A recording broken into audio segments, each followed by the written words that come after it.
Hey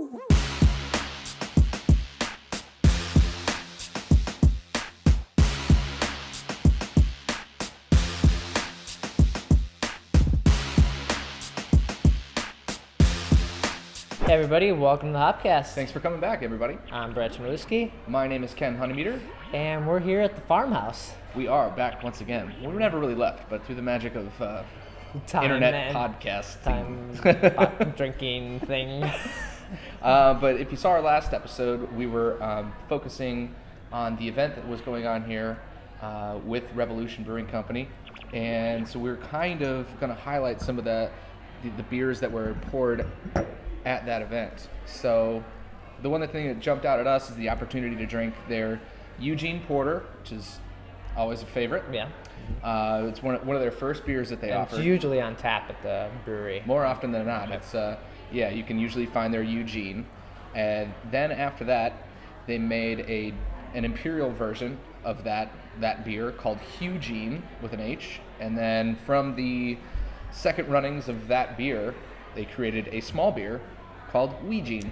I love a good small beer. Yeah, and to tell you the truth, some of the beers that I've had coming out of Revolution have shown me that they're really good at doing that. They made one out of a real big stout that they had probably last year. Oh right, yeah. I'm forgetting the name. Yeah. Yeah, it was like a 4% real small beer, but beautifully hopped. And it was quite a winner. Well, Jim is a big fan of sessionable beers, right? Uh-huh. Yeah. So shut up. So yeah, without further ado, I think we should maybe start with just the Old Faithful. So this is a robust porter. They're Eugene. Yeah, always good. It's usually either go with maybe their gold or this, or maybe wit when I'm there. Those are my three. Right. And they're real good with this one, and it's got a nice dense malt character, a bit of roastiness, chocolate, a tiny bit of caramel in there as well. It doesn't feel heavy at all for a No. porter. It's really light, and you could drink in the summer. Mm-hmm. It's just a nice solid.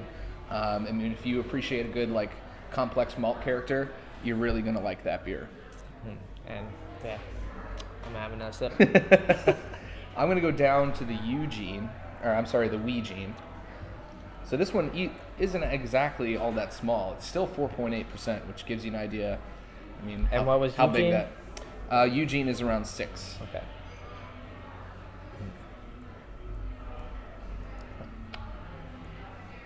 So you get, for me, out of the Weegene, a lot of that creaminess is going to come out. So it's kicked back on the roast, but you get more of the vanilla and caramel creaminess of the malt character. Mm-hmm. A little lighter in the mouthfeel, a little waterier. Mm-hmm. But yeah, you're obviously going to thin out a bit with the loss in alcohol. Mm-hmm. Maybe a little less carbonation. I don't know. Hadn't noticed it. No, but could be. And then popping up, big boy. And so they took this recipe, but kind of stepped it up, right? Is that the idea? Pretty much just amped it up, boosted it up, and I think kind of the components are the same. They're just kind of amplified it a little bit. So I mean, this is pretty much an 11% Imperial Porter, so it's big. It's got a nice bit of booziness, super caramelly,